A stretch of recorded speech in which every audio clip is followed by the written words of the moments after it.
Comunicando, Bispo João Mendes de Jesus. Estudo da Palavra, com o Bispo João Mendes de Jesus.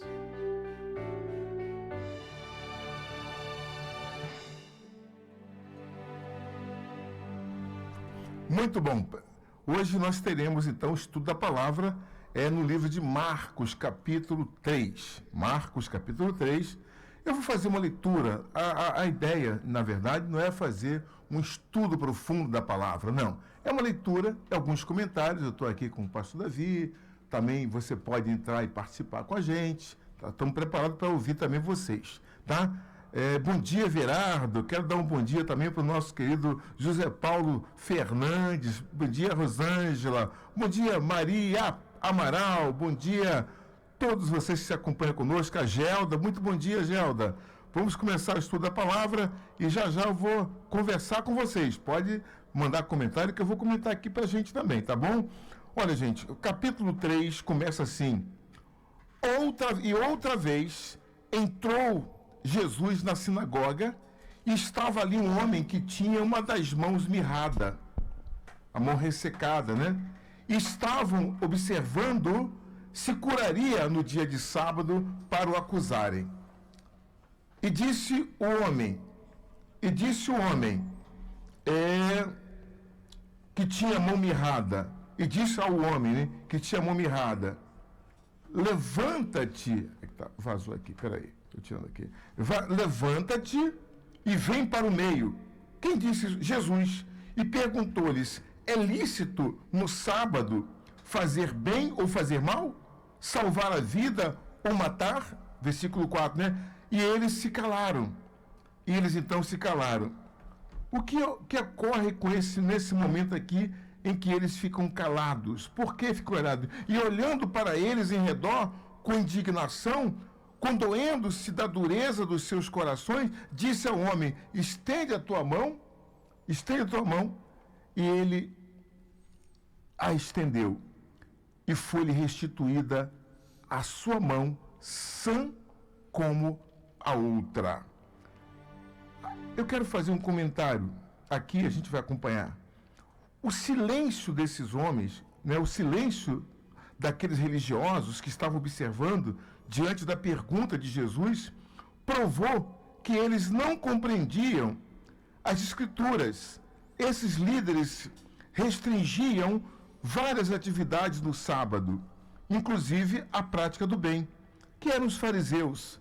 O princípio de fé e de honra a Deus era muito superior ao que esses homens entendiam. Enquanto se orgulhavam de cumprir a lei, pouco se importava com a condição dos aflitos.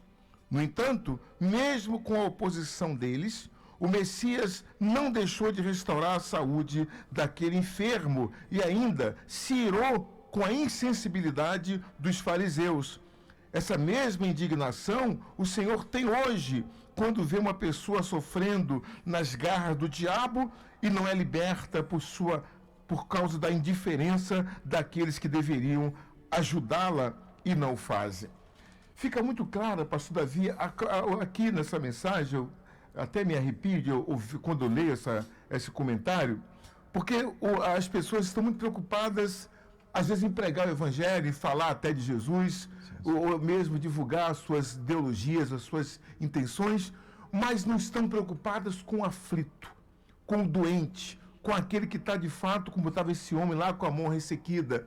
E por questões religiosas faz um trabalho, faz muitas coisas, mas o principal em que eu vejo aqui é o Senhor Jesus preocupado com aquele que está nu, está com fome, que está desesperado, aquele que está abandonado, aquele que não tem ninguém por ele, enquanto que os fariseus se preocupavam-se com as suas, como é que chama?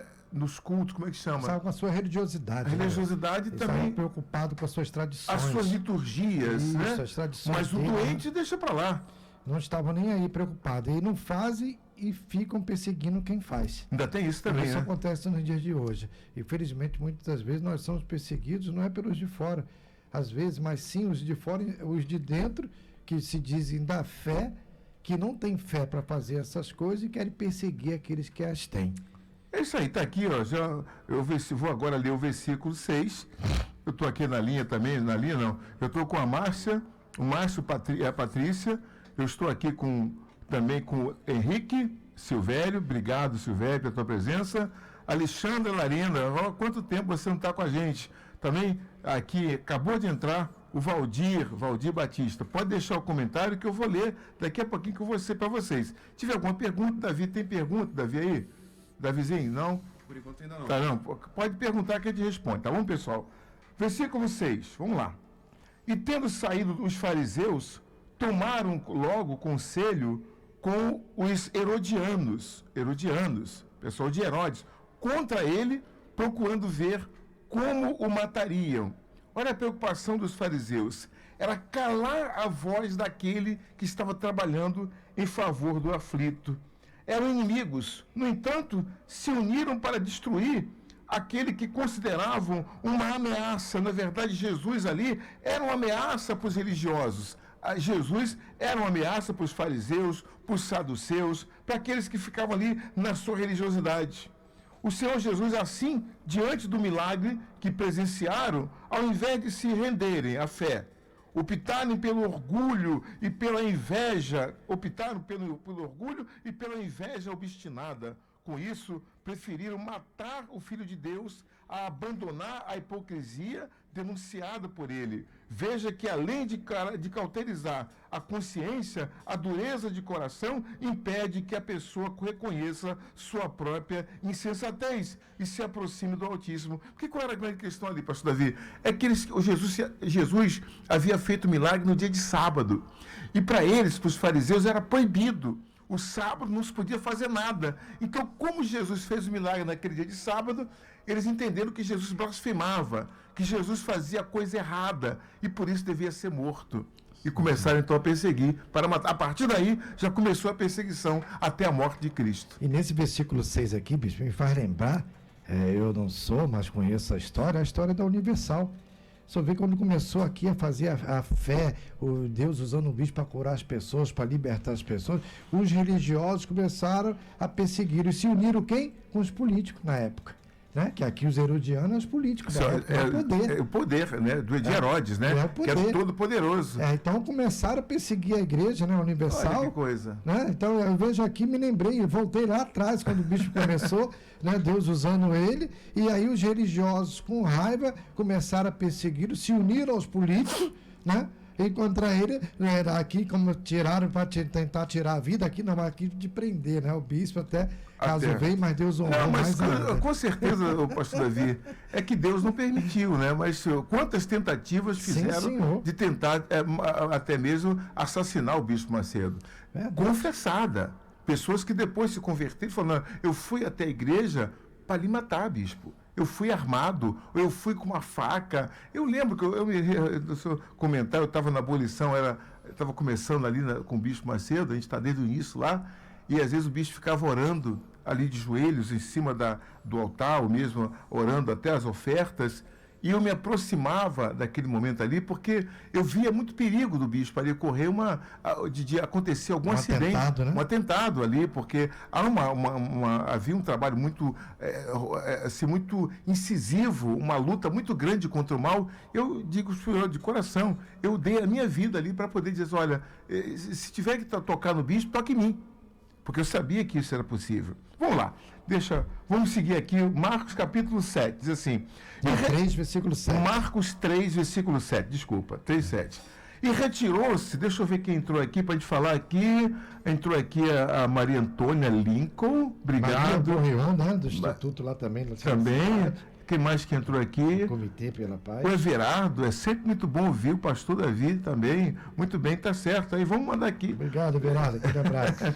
Assim, versículo 7 do capítulo 3. E retirou-se Jesus com os seus discípulos para o mar, e seguia uma grande multidão da Galiléia e da Judéia, e de Jerusalém, e da Idumeia, e de além do Jordão, e de perto de Tiro e de Sidom. Uma grande multidão que, ouvindo quão grandes coisas fazia, vinha ter com Jesus.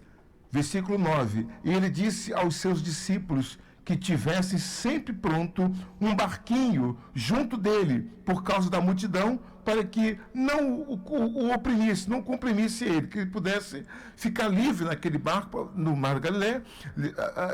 Quero dizer o seguinte, que o Mar da Galileia não é um mar de ondas, como você vê aqui, os oceanos atlânticos e tal, mas o Mar da Galileia é um mar de água doce, são águas serenas, é um rio, é um grande rio. Comparar com a Baía de Guanabara, né, bispo? Pode ser? Eu poderia comparar, não, porque a Baía de Guanabara é muito grande, mas a Galileia ela é muito grande mesmo, né? Mas o Mar da Galileia, na verdade, ele é um rio chamado de mar, água doce, inclusive, eu conheço. A Lagoa de Araruama, né? É como a Lagoa de Araruama, caminhar um pouco maior também. Mas é assim que era. Então Jesus estava pregando, ele procurava ter um barquinho ali, porque ele se afastava um pouco, não é isso? Para poder falar às multidões e tal, e todos pudessem, porque a essa altura, como os milagres iam acontecendo, e esse é o grande, assim, são os grandes sinais da obra de Deus, são os milagres. As pessoas não veem a igreja porque simplesmente elas querem participar de uma liturgia, de um cântico, não. Elas querem ver o que Jesus pode fazer na sua vida. O que pode acontecer de transformação, de mudança na sua vida. E isso acontecia com Jesus. Olha o que a Alexandra falou aqui. A religiosidade não salva ninguém, né, Alexandra? O que salva é a palavra de Deus. Muito bem. Deixa eu ver o que a Maria Antônia falou. Os profetas de Deus são perseguidos, mas Deus é fiel. Alguma coisa aí, Davi, também mais com você? Forte isso, bispo. Muito bom também. É um mandamento. Muito legal. Então vamos lá aqui. Esse versículo 9 diz que os discípulos tivessem sempre pronto um barquinho junto dele, por causa da multidão, para que não oprimisse. Porque tinha curado a muitos. Ele curou muita gente, de tal maneira que todos quantos tinham algum mal se lançavam sobre ele para lhe tocarem. Quer dizer, a pessoa queria tocar em Jesus, de qualquer maneira, ela queria tocar em Jesus. E as multidões eram atraídas pelas notícias dos grandes feitos de Cristo. Sua fama havia crescido tanto, que ao chegar perto do Mestre, os doentes se lançavam sobre ele para serem curados. Da mesma forma, quem se lançava na fé encontra o segredo para a cura. Quem se lança, né, para a cura, para a libertação, prosperidade, restauração e transformação de vida. Portanto, quando nos lançamos nos braços de Deus, pela fé sobrenatural, recebemos então o seu auxílio. Quer dizer, e o povo descobriu isso. As pessoas queriam se lançar, se jogar aos pés de Jesus, queriam pedir a ele, e com toda a força, e aí vai aquela palavra que diz: aquele que vier a mim, de maneira nenhuma lançarei fora. Né? Verdade, bispo. E nesses, bispo, até nos versículos que se segue, bispo, a gente vê ali uma prática que hoje, que tanto na minha igreja, aqui também na Universal, é uma prática normal, né, da manifestação de espíritos imundos, né? Que já era da época de Jesus. Né? A gente não é nenhuma novidade. Aqui prova, Jesus também expulsava. Ele não chamava, mas as pessoas que estavam possessas, muitas das vezes estavam doentes. Nem toda doença é diabo, mas por trás da doença tem um diabo. Tem um capeta. Então, e essas pessoas eram libertas. Os espíritos sabiam quem era Jesus, mas ele calava.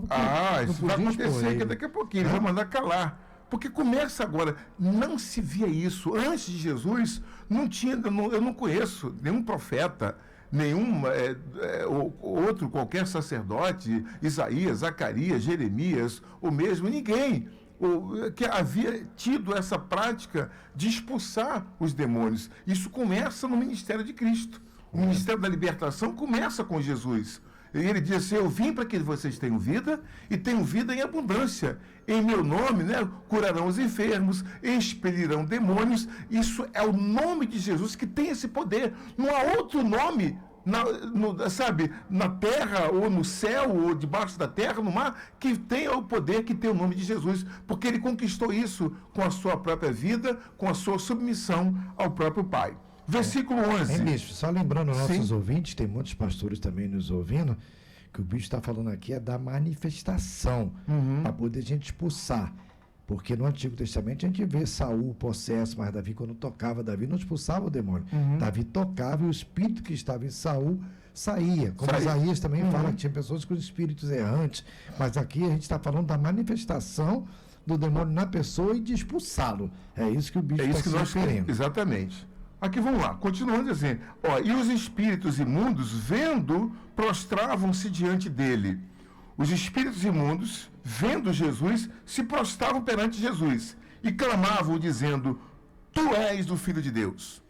O diabo dizia para Jesus: Você é o Filho de Deus. E o que Jesus falava?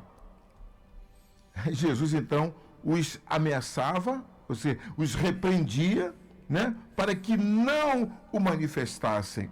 E por quê, pastor Davi? Que Jesus não queria que eles manifestassem, que eles falassem que ele era o Filho de Deus? É porque ainda não era chegada a hora, né? Ainda não era chegada a hora de manifestar, né? Ele tava, quando ele falava é chegada a voz o reino de Deus, ele pregando as coisas concernentes ao reino. E também estava Mas o nesse seguinte... momento, não de que ele era Deus, aí que queriam matar Aí ele. sim, porque ninguém podia se intitular Filho de Deus. Se alguém se... Aliás, essa é a razão pela qual Jesus é morto. A acusação perante Pôncio Pilatos é essa, de que ele se dizia Filho de Deus. E Pilatos, então, faz um questionamento. Vem cá, tu és o Filho de Deus? Ele fala assim: tu dizes. Né? Você está dizendo, mas ele sabia que ele era.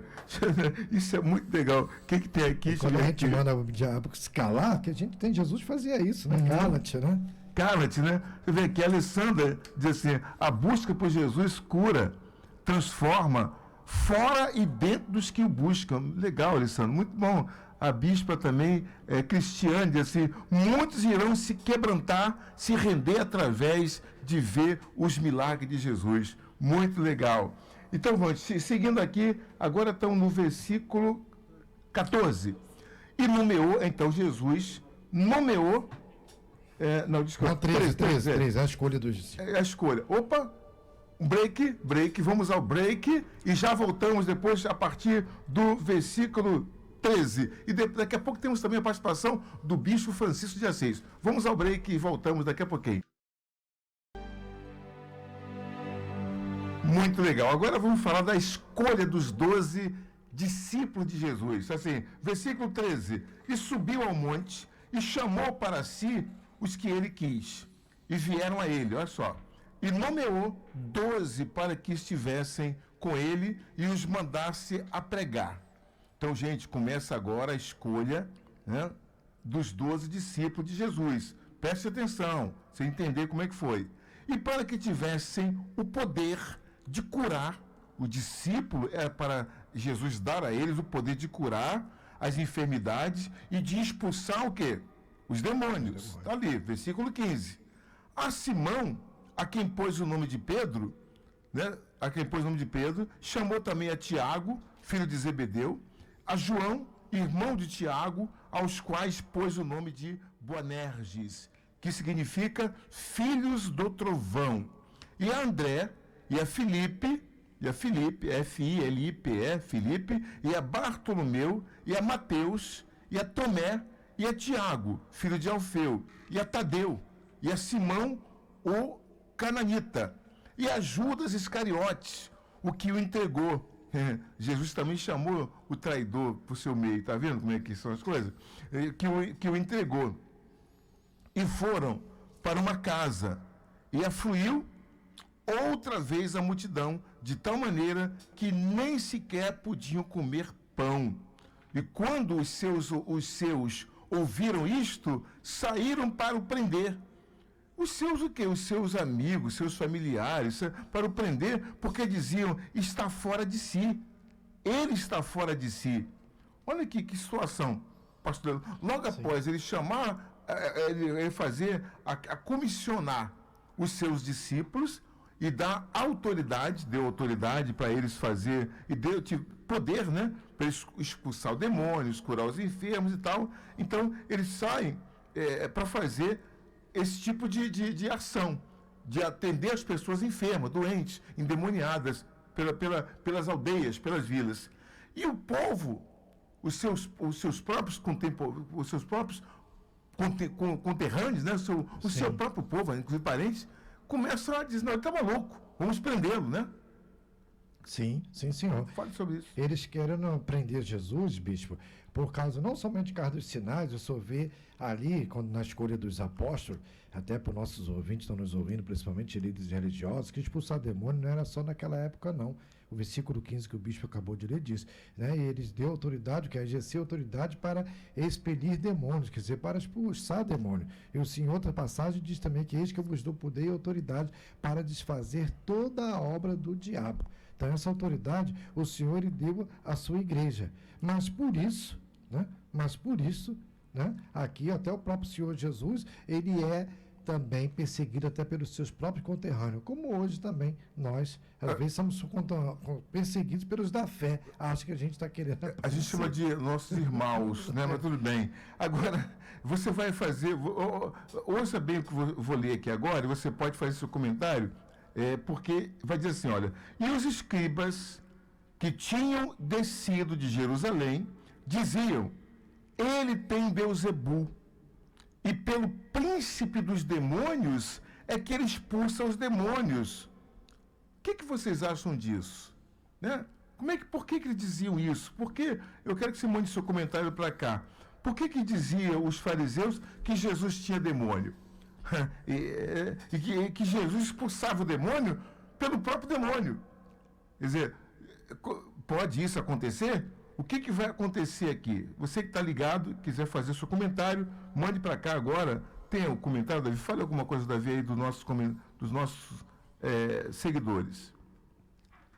Bispo, até agora sobre esse tema aí, não teve ninguém que falou sobre essa questão que o senhor mencionou de expulsar os demônios, mas o senhor vê que realmente era algo inédito, né? Do nada você vê alguém se manifestando, é algo diferente, né? Impactante. Então, é natural que os sacerdotes, né, os fariseus, os escribas, olhassem aquilo com espanto, né? Pois nunca tinham visto. Né? Acredito até que o senhor já deve ter visto coisas inusitadas. Apesar de serem todos religiosos, mas não tinham experimentado essa manifestação em que o reino de Deus se apresenta. Sim. Porque quando ele fala assim, vamos comentar daqui a pouquinho mais sobre isso aqui. Eu vou seguir assim, ó. E chamando-os, ele expulsa o demônio pelos demônios, pelo maioral dos demônios, que é Beelzebul, que é o Lúcifer, né? O versículo 23. E chamando-os a si, chamando eles para si, disse Jesus, né, por parábolas: como pode Satanás expulsar Satanás? Vocês percebem? E se um reino se dividir contra si mesmo, tal reino não pode subsistir. E se uma casa se dividir contra si mesma, tal casa não pode, isso é Jesus falando, tal casa não pode subsistir. Versículo 26. E se Satanás levantar contra si mesmo e for dividido, não pode subsistir. Antes tem fim. Ninguém pode roubar, aí tem um fim. Aí depois ele dá uma orientação que nós usamos muito aqui na Igreja Universal, que é o famoso tá amarrado. Eu vou dizer a você por que dessa nossa fala, sempre que nós estamos expelindo um espírito maligno, né, um demônio, por que nós usamos usamos o tá amarrado. Mas ficou para você aí a explicação. Ficou muito bem para você essa orientação que Jesus dá, diz, olha, não pode demônio expulsar demônio. Não pode o mal expulsar o mal. O mal não pode expulsar o mal. Somente o bem pode expulsar o mal. E Jesus fala, se Satanás estiver dividido, ele não vai subsistir. Quer dizer, o reino, eu sei que para muitos que estão nos acompanhando, é difícil entender. É que nós vivemos no mundo hoje em que Satanás, se eu dizer a você, porque está na Bíblia isso, Satanás é o príncipe deste mundo. Esse mundo é tomado por forças malignas. Quando a pessoa tem acesso a Cristo, a palavra, quando o Evangelho chega até ela e a pessoa decide aceitar Jesus como seu Salvador, ela salta desse mundo, ela sai do mundo e entra para o reino de Deus. Você quer aceitar Jesus como teu Salvador? Sim, aceito. Então, qual é o próximo passo? É o batismo nas águas. Quando o indivíduo declara publicamente que ele aceitou Jesus, então ele sai do mundo, daí a expressão, eu não sou mais do mundo, não é isso, Davi? Sim. E aí a pessoa salta para o reino de Deus. Então, nós vivemos no mundo, porém, não somos mais do mundo. Nós agora somos de Cristo, nós somos do reino de Deus. Está claro isso, pastor Davi? Para a pessoa, deve ficar claro para ela de como entender. Jesus diz, quem está em Cristo, nova criatura é. Aí se tem os passar, separados. tudo se fez. Por isso que há os separados desse mundo. Não é que nós sejamos melhores que ninguém, mas nós somos separados por Cristo. Somos salvos porque aceitamos, porque decidimos aceitar Ele como Salvador. Acho que a Alessandra quer falar alguma coisa aí, o Davi. Bispo, ela estava falando aqui, quando a gente estava falando sobre os escribas, os fariseus terem acusado Jesus, ela disse aqui que quando as pessoas estão em erro ou em dúvida, elas procuram acusar o outro daquilo que elas mesmas estão fazendo a fim de se proteger. Porque, na verdade, os sacerdotes, eles utilizavam as pessoas, né, colocavam fardos sobre as pessoas, um fardo que eles mesmos não poderiam carregar, para poder se beneficiar daquilo, para poder viver como uma elite. Né? E, infelizmente, às vezes a gente acaba vendo isso acontecer. Exatamente. As pessoas utilizando, né, as pessoas inocentes, que às vezes não têm conhecimento bíblico, né, como uma massa de manobra. Né? Ou então a pessoa que está ali dentro da igreja, às vezes quer acusar o pastor, ou quer acusar alguém, quer olhar para a vida do outro, ao invés de olhar para si, né, bispo? Perfeito. Tem mais comentário aí, Davi? Não? Liberado, botou um legal. Bispo, vou dar uma olhada aqui. Tá bom, então. Eu vou seguir aqui, já estamos caminhando para o final do nosso programa, mas Jesus fala assim, ó, ninguém pode roubar os bens do valente se entrando-lhe em sua casa, se primeiro não amarrar o valente, e então roubará a sua casa. Por exemplo, o que acontece? Quando Satanás, quando o demônio entra no corpo de uma pessoa, uma coisa incrível isso, sempre me chamou muita atenção, como é que pode um homem, uma mulher, um ser humano, ser uma morada de demônios? E acontece. Quantas pessoas eu vi e vejo, ao longo desses anos que eu sirvo a Jesus, pessoas que têm legiões de demônios na sua vida. Porque para o demônio, o corpo humano é como se fosse uma casa. Eles entram naquela casa e não querem mais sair daquele lugar. Sim. Né? A pessoa se torna endemoninhada, a pessoa vira um ninho de demônios. Há pessoas que têm 1000 demônios no corpo, 2000, 3000, tem uma legião de milhares de demônios. Posso imaginar a vida de uma pessoa que está apinhada de demônios. O sofrimento, a depressão, as angústias, a dor que ela sente, a insatisfação, a vontade de morrer, de suicidar. Ela é uma pessoa totalmente infeliz.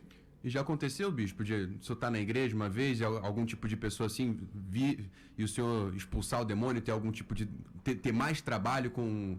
Sim, olha, uma vez eu fui fazer um trabalho para libertar um homem que chegou isso há muitos anos atrás, na abolição, quando eu era ali, e orando por ele, ele me juntou, me suspendeu e me jogou para o alto. Ele era mais forte que o senhor fisicamente, não? Não era mais forte do que eu fisicamente. Me jogou para o alto, mas eu estava seguro na altura do pescoço dele. Sim. Eu me agarrei ali e nós descemos juntos. Ele caiu, eu caí também, e eu continuei o trabalho ali da libertação. E outras vezes acontecia de a gente envolver mais ou menos uns 10 obreiros para poder cuidar de uma pessoa só. Lembro de um homem que entrou uma vez na igreja totalmente endemoniado, com uma legião. Ele estava armado, estava com um revólver, estava com 38. Nós tiramos a arma dele, guardamos, e ele era um policial. Ele foi, então, manifestado com demônios.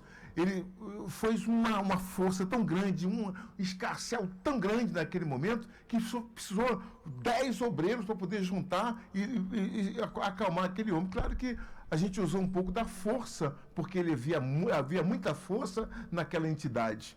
Mas a palavra foi ministrada e aquele homem foi liberto. Ele queria matar a sua mulher e foi para a igreja com esse pensamento de voltar. Mas Jesus levou para a igreja e ele ali então encontrou a sua libertação. Isso acontecia muito. Vou seguir aqui e dizer assim, porque nós temos que amarrar o valente. Amarrar o valente é o seguinte, quando eu digo assim, espírito imundo, você está amarrado. Demônio, está amarrado, coloque suas mãos para trás, amarrado está. eu estou dando uma autoridade, amarrando aquela entidade ou aquelas entidades, aqueles demônios que estão naquela pessoa, para que então ter autoridade do nome de Jesus para expulsá-lo. Ele fala assim, ninguém pode expulsar se primeiro não amarrar. Versículo 28, na verdade vos digo que todos os pecados serão perdoados aos filhos dos homens e toda sorte de blasfêmias com que blasfemarem. Olha só a misericórdia de Deus. Qualquer, porém, que blasfemar contra o Espírito Santo nunca obterá perdão, mas é culpado do eterno juízo. Ele se refere aqui ao seguinte, quando ele expulsava os demônios pelo Espírito Santo, que estava nele e não havia sido dado para nós ainda, eles disseram que era o próprio demônio. Então, havia ali uma blasfêmia em dizer que aquela atitude de Cristo era uma atitude demoníaca, quando na verdade ela era do Espírito Santo. Bispo, interessante aqui esse versículo 28, vocês estão nos ouvindo, não importa o que você tem feito, o que você fez, o Senhor aqui fala que todos os pecados de blasfêmia contra ele são perdoados. Agora, o versículo 29 aqui tem muita gente, bispo, ainda existe no nosso meio hoje em dia uma grande dúvida, que é o pecado contra o Espírito Santo. As pessoas às vezes perguntam, o que é o pecado contra o Espírito Santo? Eu fiz isso, fiz aquilo. Não, querido. O pecado contra o Espírito Santo é quando você não crê nele, fica blasfemando, porque se você não aceita, se você não está com os seus ouvidos abertos para ouvir a voz do Espírito Santo, como ele vai te convencer do pecado? Porque a Bíblia diz que é o Espírito Santo que convence o homem do pecado. Do pecado, se ela não aceita, ela está perdida. É verdade. E do juízo. E do juízo. Do pecado do juízo. Então, se ela não o aceita, viu, querido ouvinte, se você não aceita o Espírito Santo na sua vida, quando ele está batendo no seu coração, se você blasfema contra ele, né? Contra o Espírito Santo, então é isso que é blasfemar. Quando você não crê nele, então você não vai ser salvo, porque é ele que convence o homem do pecado, a Bíblia diz. Verdade, está aqui, ó. Entrou agora aqui a Márcia Vu. A Márcia Vu é chinesa, mas é uma mulher de Deus. Márcia, você pode até fazer um comentário além do que você já escreveu aqui, você dando amém, graças a Deus. E eu fiquei muito honrado com a sua presença aqui no nosso Deus Pode, viu, Márcia? Pode deixar comentário. Se alguém quiser fazer alguma pergunta sobre o Espírito Santo ou coisa assim, ou quer participar, pode deixar o seu comentário para a gente daqui colocar no ar. Obrigado pela tua presença. Também entrou aqui conosco o Zé Paulo, né? Que está entrando toda hora. Zé Paulo. Ô, Zé Paulo, manda uma pergunta, Zé. Pô, fala alguma coisa. Então é o seguinte, para finalizar, pessoal, é o seguinte, o 29... Qualquer, porém, que blasfemar contra o Espírito Santo nunca obterá perdão, mas é culpado do eterno juízo. Por quê? Versículo 30. Porque diziam, tem espírito imundo, Jesus tem demônio. Os fariseus diziam que Jesus tinha demônio, que ele tinha Beelzebu. Olha que coisa absurda. Isso é uma blasfêmia. Chegaram, então, seus irmãos e sua mãe, irmão de Jesus e a sua mãe, e estando fora, mandaram nos chamar. Olha só, chegou Maria, a mãe de Jesus, chegou os irmãos de Jesus, acho que João e Tiago, ele tinha 2 irmãos também tinha irmãs. Jesus não foi filho único não, minha gente. Há uma história que diz que Jesus foi o único filho. Não, Jesus tinha irmãos, está aqui na Bíblia. Vê lá. No capítulo 6, quando o senhor chegar, vai falar com detalhes sobre isso. Sobre isso também, no capítulo 6 fala mais, né? Então, eles chegaram e mandaram chamar Jesus. Por exemplo, os irmãos e a mãe de Jesus mandaram, vem cá, pede ele para vir aqui. Olha o que Jesus vai falar para sua mãe. A sua queridíssima mãe santa, pelo amor de Deus, né? Todo o carinho, a mãe de Jesus. E a multidão estava sentada ao redor dele e disseram-lhe, olha, mestre, eis que a tua mãe e teus irmãos te procuram lá fora, eles estão lá fora. Ele respondeu, quem é a minha mãe? Quem são os meus irmãos? Que forte, isso, hein? Davi, forte, né? Quem são meus irmãos? E olhando ao redor, para os que estavam assentados junto dele, disse, olha, eis aqui a minha mãe e os meus irmãos. E completa dizendo, olha, porquanto qualquer que fizer a vontade de Deus, esse é meu irmão, esta é minha mãe, esta é minha irmã. Olha como é que Jesus vê a humanidade. Claro que a mãe de Jesus, a nossa mãe também, Maria, né, com certeza, ela tida de uma forma muito igual a todos que fazem a vontade de Deus. Por isso, ele, Jesus, é Senhor da sua própria mãe. Né, pastor Davi? Sim, tanto é que lá em João, no primeiro milagre do Senhor Jesus, lá em Caná, ela mesma fala, fazei tudo o que ele vos disser. Tudo que ele vai dizer, quer dizer, a autoridade é dele. A autoridade é dele. Olha aqui o que a Alessandra falou. O maior desejo do inimigo é o que, Davi? Está aí? O que ela fala aí? Alessandra Larina. Ela fala sobre o maior desejo do inimigo é fazer com que os seus filhos rejeitem o Criador. No entretanto, Jesus Cristo veio à Terra para nos salvar e nos libertar. Exatamente. Então, a guerra hoje é essa, é fazer com que os inimigos de Jesus prevaleçam e certamente não prevalecerão. Bem, amigos, olha, chegamos então ao final desse estudo, concluindo aqui, a fala de Jesus, diz, ó, quem é meu pai, minha mãe, meus irmãos, é aquele que faz a vontade de Deus. Então, todo aquele que fizer a vontade do Senhor Jesus, esse se torna, então, irmão, se torna mãe, você que é mulher, você que é... Vira parente, familiar de Jesus. Familiar de Jesus.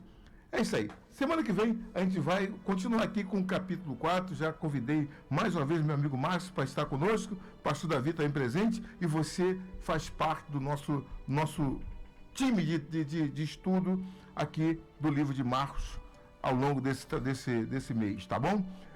Eu queria uma canção que eu queria ouvir sobre aquela canção de Jacó. Dá pra gente colocar depois? Só lembrando uma coisa, você que tá gostando desse estudo de hoje, amanhã a gente tem um almoço com Deus. Né? Ao meio-dia, por esse mesmo canal, esse mesmo local no Facebook. Acompanhe com a gente. Meio-dia a gente começa o almoço com Deus, né, bicho? É um almoço bem gostoso. O tamanho vai ser feijoada com mocotó e rabada. Tem muita coisa boa pra gente comer amanhã. É palavra forte. Você cai bem. Tá bom? Bom, gente, chegamos aqui ao final do estudo. Agora temos o que aí? Sim, a oração? Vamos fazer a oração e depois a canção, né? Vamos orar então. Vamos falar com Deus nesse momento. A oração é o elo que nos une a Deus. Através dela, nos libertamos das cadeias que nos aprisionam, da morte que nos persegue, e encontramos a verdadeira razão de viver. É momento de oração. Vamos falar com Deus.